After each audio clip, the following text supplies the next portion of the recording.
जय श्री कृष्ण। प्रिय दर्शकों, भगवान श्री कृष्ण की व्रज लीलाएं इतनी मधुर और चित्त आकर्षक हैं कि भगवान वेद व्यास से लेकर अब तक न जाने कितने कवियों और लेखकों ने अपनी ललित एवं हृदयग्राही भाषा में उनका सजीव चित्रण करके अपनी वाणी एवं लेखनी को कृतार्थ किया है, जिसका अनुशीलन करके आज भी हम लोग भाव विभोर हो उठते हैं। प्रस्तुत है भगवान श्री कृष्ण की ऐसी ही एक हृदय को परम आनंदित करने वाली, भाव विभोर करने वाली मणि स्तंभ लीला। एक ग्वालिन ने प्रत्याशा भरी आंखों से व्रज रानी की ओर देखा। कदाचित कोई सा कार्यभार में मुझे पुनः सौंप दें, कुछ क्षण यहाँ और रुक जाने का मिस हो जाए। श्री कृष्ण चंद्र का सौंदर्य निहार कर मैं शीतल होती रहूं। अंत स्थल के ये आकुल भाव उसके नेत्रों की ओर से झांक रहे थे। इधर रंधनशाला के द्वार पर अवस्थित विरजरानी भी सोच रही थी, क्या करूं, किसकी सहायता लूं। रोहिणी जी तो समागत ब्राह्मणों की सेवा सत्कार में लगी हैं। परिचारिकाएं गोष्ठ से आए हुए दुग्ध पूरित कलशों को यथास्थान रखने में अत्यंत व्यस्त हैं। व्रजेश्वर नारायण सेवा में संलग्न हैं। शीघ्र ही भोग सामग्रियों को नारायण मंदिर में पहुंचा देने का आदेश भी आ चुका है। दधि मंथन का कार्य अधूरा छोड़कर मैं उठ भी आई, पर मेरा नीलमणि स्तन्यपान के लिए अंचल पकड़े खड़ा है, स्तन्यपान के लिए मचल रहा है। इसे दूध पिलाकर पुनः वस्त्र परिवर्तन कर मैं रंधनशाला में तो चली जाऊंगी, किंतु इस आधे मथे दही से माखन तो निकला नहीं। विलंब होने पर तो निकलेगा ही नहीं। फिर पद्यगंधा कजरी के दूध का सद्यो मथित नवनीत आज मैं अपने नीलमणि को कैसे दे पाऊंगी। अच्छा, इस ग्वालिन से बिलोने को कह दूं क्या। बस दो हृदय की ये चंचल धाराएं अज्ञात चेतना के धरातल पर जा मिली। व्रजरानी उस गोप सुंदरी की ओर दृष्टि फेर कर कह ही तो उठी, पाहुनी कर दे तनक महियो, हों लागी गृह काज रसोई, जसुमति विनय कहियो, आर्य करत मनमोहन मेरो, अंचल आन गयो। अब तो उसके हर्ष का पार नहीं। आनंद में निमग्न वह मथानी की ओर चली। अवश्य ही उसकी दृष्टि मथानी को नहीं देख पा रही है। दृष्टि तो यशोदा रानी के अंक में विराजित श्री कृष्ण चंद्र के रूप से भरी है। वह कुंचित केश कलाप, ललाट का वह केसर विंदु, रत्नारे चंचल नयन, सुधार युग्म कपोल, अरुणिमाधर, कठुलाभूषित कंबुकंठ, व्याघ्र नख राजित वक्षस्थल, सुंदर नाभि कमल, किंकिणी भूषित कटिदेश, सुकोमल छोटे बाहुयुगल, हस्तकमल, सुंदर मनोहर जान, गुल्फ चरणतल। गोप सुंदरी के नेत्र में तो ये भरे हैं, मथानी समा सके इतना अवकाश नेत्रों में कहाँ। इसीलिए अनुमान से मथानी के समीप वह जा तो पहुंची, पर देख न पा सकी कि कहाँ क्या है। आते ही दधी भांड से चरणों का वेग पूर्ण स्पर्श हुआ। वह दधी पात्र उल्टा हो गया, दही की धारा बह चली। गोप सुंदरी ने हाथ से टटोलकर केवल यह समझा कि मटका तिरछा हो गया है। अपनी जान में सीधा करके वह बिलोने चली। प्रेम विवश हुई ग्वालिन यह नहीं जानती कि वह रीते पात्र में ही मंथन दंड चला रही है। दही तो बाहर बह गया है। यशोदा रानी ने भी तब जाना कि जब श्री कृष्ण चंद्र स्तन्यपान से विरत होकर हंसते हुए से उस ग्वालिन की ओर देखने लगी। जन्नी को उस ओर देखने के लिए इंगित करने लगे, अन्यथा जन्नी तो बिलोने का आदेश देकर अपने नीलमणि में ऐसी उलझ गई थी कि अन्य सब कुछ विस्मृत हो गया था। वे तो अपने नीलमणि को स्तन्यदान करने में तन्मय हो रही थी। श्री कृष्ण चंद्र ने ही उन्हें जगाया तथा जागकर जननी ने देखा है, माखन तो बहता जा रहा है। जननी ने पुकार कर कहा, री सखी नेक अपने को संभाल। अब कहीं जाकर व्रज सुंदरी को मथानी की दधी पात्र की वास्तविक अवस्था का भान हुआ। फिर तो संकोच लज्जा में वह बह चली। व्रज रानी को भी संकोच हुआ कि इसकी शुद्ध समाधि मैंने तोड़ दी। इसके दूसरे दिन की बात है। ग्वालिन पुनः नंद भवन में आई। आकर देखा व्रजेश्वरी दूध पीने के लिए अपने नीलमणि की सुंदर मनोहार कर रही हैं। अग्रज बलराम भी समीप ही बैठे हैं। उन्होंने तो जननी का लाड़ स्वीकार कर दूध पी लिया, किंतु हठीले श्री कृष्णचंद्र नहीं पीते। अंत में जननी बड़ी ही आकर्षक युक्ति अपने पुत्र के सामने रखती है कि कजरी का दूध पीने से तुम्हारी वेणी लंबी हो जाएगी, तथा इस प्रलोभन में श्री कृष्णचंद्र फंस ही जाते हैं। कजरी के दुग्ध पान से मेरी वेणी बड़ी लंबी हो जाएगी। इस उल्लास में भरकर वे दूध पीने लग जाते हैं, किंतु साथ साथ अपने घन कृष्ण केशों पर हाथ रखकर देखते जा रहे हैं कि वेणी वास्तव में बढ़ी या नहीं। जब बढ़ती नहीं दिखती तब उन्हें अपनी जननी की वंचना का भान होता है। उस समय उनके मुखार विंद पर नाचती हुई विविध भाव लहरियों की शोभा देखने ही योग्य है। पराजय का रोष, अब भविष्य में दुग्धपान में व्रत होने की भावना, जननी के प्रति अविश्वास, क्षुधा की निवृत्ति, दुग्धपान जन्य स्वाभाविक तृप्ति, ये सब एक साथ उनके कामनीय मुख कमल पर व्यक्त हो रहे हैं। यशोदा रानी हंसी संवरण न कर सकी। अपने को भूली सी रहकर ग्वालिन यह दृश्य देख रही थी। इतने में जननी से रूठे हुए श्री कृष्णचंद्र वहाँ से उठकर उसके समीप आकर खड़े हो गए। ग्वालिन का उनके शरीर से किंचित स्पर्श हो गया, फिर तो वह बाह्य ज्ञान शून्य हो गई। जब चेतना हुई तब घर के लोगों ने उसे बताया। पूरे 8 पहर वह प्रस्तर प्रतिमा की भांति निष्पंद बैठी थी, किंतु वह नंद भवन से अपने आवास में कैसे चली आई, यह प्रश्न किसी के मन में उदय न हुआ। स्वयं ग्वालिन ने भी इसका रहस्य न जाना, जानने का अवकाश ही जो न था। वह तो निरंतर देख रही थी वृजेंद्र नंदन श्री कृष्णचंद्र दुग्धपान कर रहे हैं एवं बेड़ी बड़ी कि नहीं इसकी परीक्षा कर रहे हैं। जब समाधि से बाहर आई तब भी झांकी नेत्रों के सामने बनी ही थी। चिर अभ्यास बस आधी घड़ी में ही उसने आवश्यक गृह कार्य की व्यवस्था कर दी और नंद भवन की ओर दौड़ चली। आज तीसरे दिन वह पुनः आई है तथा देख रही है विविध पकवान मिष्ठान थालों में सजाकर सामने रखकर विरजेश्वरी श्री कृष्णचंद्र को लाड़ लड़ा रही हैं। किंतु पकवान भोजन करने की बात तो दूर, श्री कृष्णचंद्र उस ओर ताक भी नहीं रहे हैं, बल्कि खींचकर कह रहे हैं, मैयारी मोहे माखन भावे, जो मेवा पकवान कहते तू मोहे नहीं रुचि आवे। वह गोप सुंदरी श्याम सुंदर के ठीक पीछे खड़ी है। श्री कृष्णचंद्र के मधुर वचनों से अमृत झर रहा है। उसे पीकर वह मत्त होती जा रही है। इस मत्तता के आवेशवश ही उसके अंत स्थल में आज सहसा एक वासना जाग उठती है। क्या श्री कृष्णचंद्र कभी मेरे घर चलेंगे, मेरे घर का नवनीत ग्रहण करेंगे? पर मेरे सामने तो ये संकुचित हो जाएंगे। अतः मैं तो दधि मंथन करके छिप जाऊं और तब ये मथानी के समीप जाएं, वहां बैठकर यथारुचि माखन अरोगें। मैं यह देखकर निहाल हो जाऊं। मेरे नेत्रों की यह साध कभी पूरी होगी क्या?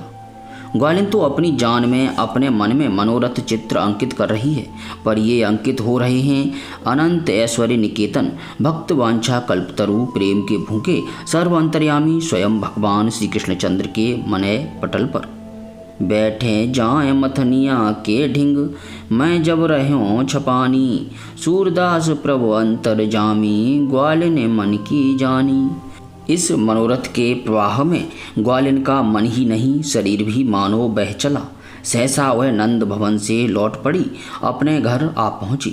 जाते समय दधि मंथन किए बिना ही चली गई थी, अब आकर यंत्र परिचालित की भांति दही बिलोने लग जाती है। रह रहकर उसे ऐसा प्रतीत हो रहा है मानो श्री कृष्णचंद्र उसके द्वार पर पधारे हैं। अचकचाकर वह कभी कभी विस्फारित नेत्रों से द्वार की ओर देखने भी लग जाती है, पर द्वार सूना पाकर पुनः अपने भावों में विभोर हो जाती है। उसे यह पता नहीं कि मनोरथ तंतु में बंधे आकृष्ट होते हुए वांछा कल्पतरु स्वयं भगवान विजयेंद्र नंदन श्री कृष्णचंद्र वास्तव में ही उसके घर की ओर चल पड़े हैं। सचमुच ज्यों ही गोप सुंदरी नेत्रों से ओझल हुई कि बस श्री कृष्णचंद्र जननी की गोद से कूदकर बाहर की ओर भाग चले। जननी ने लपक कर थाम तो लिया, पर अतिशय चेष्टा करके भी आज पकवान मिष्ठान वे उन्हें न खिला सकी, केवल मात्र किंचित माखन मुख में डाल सकी। आज क्षणभर का भी विलंब श्री कृष्णचंद्र को सर्वथा असह्य हो रहा है। वे हाथ छुड़ाकर आखिर भाग ही गए। यशोदा रानी को भी आश्चर्य हो रहा है, क्योंकि नीलमणि को बाहर जाने के लिए इतना अधिक व्यग्र उन्होंने पहली बार देखा है। श्री कृष्णचंद्र क्षण भर में ही गोप सुंदरी के घर पर चले आए। गए श्याम तेह ग्वालिन के घर, देखो द्वार नहीं को, इत उत चितें चले तब भीतर। बलराम एवं अन्य गोप बालक घर से उनके साथ अवश्य चले थे, किंतु पथ में सभी पीछे रह गए, भ्रांत होकर दूसरी ओर बढ़ गए। श्री कृष्णचंद्र निर्बाध एकाकी ग्वालिन के घर पर आए हैं। ग्वालिन के द्वार की ओर देखा है। नंद नंदन तो मेरे द्वार पर खड़े हैं। ओह, यह रूप! ग्वालिन के प्राणों में स्पंदन होने लगता है, पर क्षण भर का भी विलंब मनोरथ को तोड़ देगा। ग्वालिन विद्युत गति से मणि स्तंभ की ओट में अपने को छिपा लेती है। हरे आवत गोपी जब देखो आपुन रही छपाई। तब श्री कृष्णचंद्र चुपचाप भीतर प्रवेश कर जाते हैं। मथानी के निकट जाकर शांत मौन होकर बैठ जाते हैं। सूने सदन मथनिया के ढिंग बैठ रहे अरगाई। ओह, उस समय उनकी अतुलित शोभा निहार कर गोप सुंदरी का अणु अणु मानो झंकार कर उठता है। किंतु अब वह सौंदर्य सागर मानो तरंगित हो उठता है। श्री कृष्णचंद्र ग्वालिन के मनोरथ की पूर्ति करते हुए नवनीत हरण की लीला करने चलते हैं। उनके पास ही नवनीत पूर्ण एक पात्र पड़ा है। चंचल नेत्रों से एक बार वे द्वार की ओर देखते हैं तथा फिर पात्र में से माखन निकालकर खाने लग जाते हैं। सहसा मणि स्तंभ में उन्हें अपना प्रतिबिंब दीख पड़ता है। उन्हें प्रतीत होता है कि मेरे आने से पूर्व एक अन्य शिशु यहाँ आया है, मणि स्तंभ से सटकर खड़ा है। श्री कृष्णचंद्र को यह भय होने लगता है कि कहीं यह मेरी चोरी प्रकट न कर दे। वे उसे प्रलोभित करने लगते हैं। उससे कहते हैं, भैया देख, तू किसी से मेरी बात बता न देना भला। आज से हम दोनों साथी हुए। हम लोग सभी वस्तु आधी आधी बांट लेंगे। यह ले, मैं खा रहा हूँ, तू भी खा। यह कहकर श्री कृष्णचंद्र अपने हाथों से नवनीत उठाकर प्रतिबिंब के मुख में डाल देते हैं। तत्क्षण माखन नीचे गिर जाता है। वे सोचने लगते हैं शिशु रूठा हुआ है। उसे पुनः समझाते हैं, अरे तू फेंक क्यों दे रहा है, बावला हो गया है।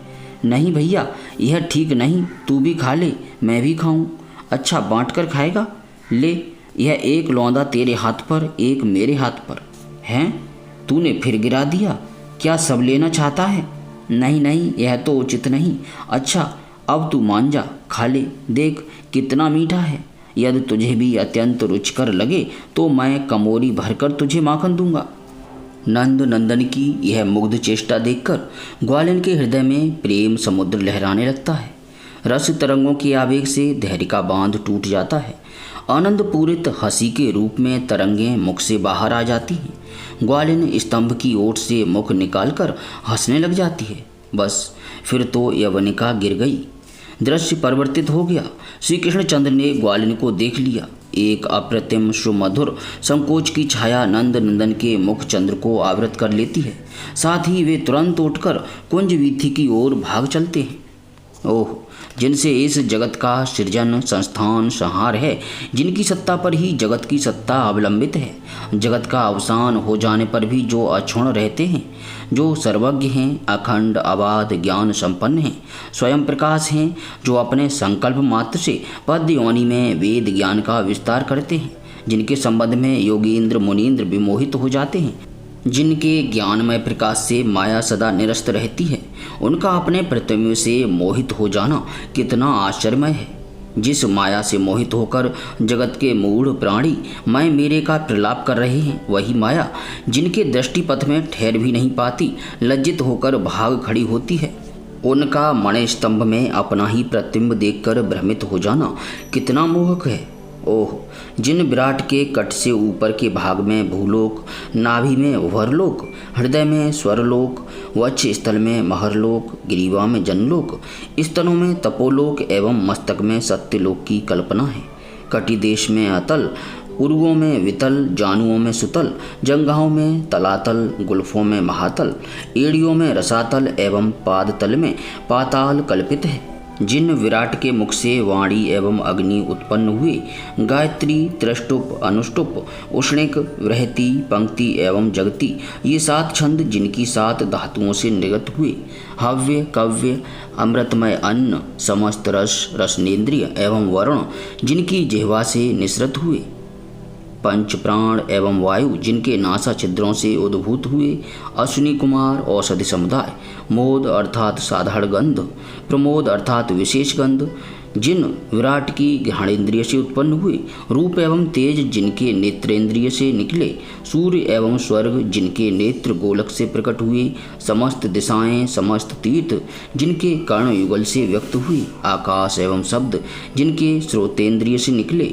जिन विराट का शरीर संस्थान समस्त वस्तुओं का सार स्वरूप एवं समस्त सौंदर्य का भाजन है, जिनकी त्वचा से सारे यज्ञ स्पर्श एवं वायु निकले, जिनके रोम से यज्ञ के उपकरण भूत समस्त उद्भिज उद्भूत हुए, जिनके केश दाढ़ी मूछ एवं नखों से मेघ विद्युत शिला लौह प्रकट हुए, जिनकी भुजाओं से रक्षक लोकपाल आविर्भूत हुए, जिनका पद संचालन भू भुव स्व त्रिलोक का निर्माण कर देता है, जिनके संतम भयहारी चरण कमल अप्राप्त की प्राप्ति एवं प्राप्त की रक्षा कर देते हैं, समस्त कामनाओं की पूर्ति कर देते हैं, जो विराट जल वीर्य सर्ग पर्जन्य प्रजापति काम सुख यम मित्र मलत्याग हिंसा निरति मृत्यु निरय के उद्गम हैं, जिनके पृष्ठ देश से पराजय अधर्म अज्ञान उद्भूत हुए, जिनकी नाड़ियों से नद नदी समूह का निर्माण हुआ, जिनके अस्थि संस्थान से पर्वत श्रेणियाँ निर्मित हुईं, जिनके उदर में मूल प्रकृति रस नामक धातु समुद्र समस्त प्राणी समुदाय प्राणियों का निधन समाया हुआ है, जिनके हृदय से मन की अभिव्यक्ति हुई, जिनका चित्त ब्रह्मा शंकर नारद धर्म सनक सनंदन सनातन सनत कुमार का आश्रय है, विज्ञान एवं अंतःकरण का आधार है। अधिक क्या, जिन विराट पुरुष की ही अभिव्यक्ति ये ब्रह्मा शंकर नारद सनकादि हैं, सुर असुर नर नाग हैं, खग मृग सरीसृप हैं, गंधर्व अप्सराएं हैं, यक्ष राक्षस भूत प्रेत सर्प हैं, जिनकी मूर्ति में पशु हैं, पितर हैं, सिद्ध हैं, विद्याधर हैं, चारण हैं, द्रुमपुंज हैं, जिन विराट की परिणति नभ जल थलवासी विविध जीव हैं, जिन विराट के ही रूप ग्रह नक्षत्र केतु तारावली तड़ित मेघ हैं, अतीत वर्तमान एवं भविष्य के विश्व जिनके रूप हैं, उन विराट पुरुष के भी सृष्टा स्वयं भगवान विरजेंद्र नंदन श्री कृष्णचंद्र का यह नवनीत हरण, यह मुग्ध भाव, यह शैशव नाट्य कितना विस्मित कर देने वाला है। भक्त वत्सलता का ऐसा निदर्शन विरजेंद्र नंदन के अतिरिक्त और कहीं है क्या? विरजेंद्र नंदन यशोदा प्राण धन श्री कृष्णचंद्र बलिहारी है तुम्हारी ऐसी मुनि मन हरणी मोहिनी भक्त सर्व स्वदायिनी लीला की। वह बड़ भागनी गोप सुंदरी तो आनंद अतिरेक वश आत्मविस्मृत हो गई, विक्षिप्त सी हुई घर से बाहर निकल पड़ी। उसकी यह अत्यंत अद्भुत विचित्र दशा देखकर अन्य गोप सुंदरियां तो चकित रह गईं। उसके रोम रोम से आनंद झर रहा है, इतना तो स्पष्ट था, किंतु इस परमानंद का हेतु कोई भी व्रज सुंदरी ढूंढ नहीं पा रही थी। सभी कारण पूछती पर बताए कौन। ग्वालिन तो दूसरे मनोराज्य में रह रही थी, जब कभी यहाँ इस शरीर में आती थीं तो कंठ को रुद्ध पाती, सखियों को कुछ भी बताने में असमर्थ हो जाती। दूसरे दिन सारा भेद खुल गया, पर आज तो ग्वालिन केवल इतना ही बता सकी, बहन मैंने एक अनूप रूप के दर्शन पाए हैं। प्यारे प्रभु प्रेमियों, भगवान श्री कृष्ण की इन दिव्य लीलाओं का चिंतन करने से हमें सहज ही भगवान के प्रति प्रेम उत्पन्न हो जाता है। यह लीला आपको कैसी लगी इसके बारे में कमेंट अवश्य कीजिएगा। आगे भी यदि आप ऐसी ही लीलाओं को सुनना चाहते हैं, अपने प्रेम को बढ़ाना चाहते हैं तो कमेंट करके अवश्य बताएं, जिससे हम आगे भी वीडियो बना सकें। अब भगवान के शांत चतुर्भुज स्वरूप का हृदय में स्मरण करते हुए प्रेम से बोलिए हरे कृष्ण कृष्ण कृष्ण हरे हरे, हरे राम राम राम हरे हरे।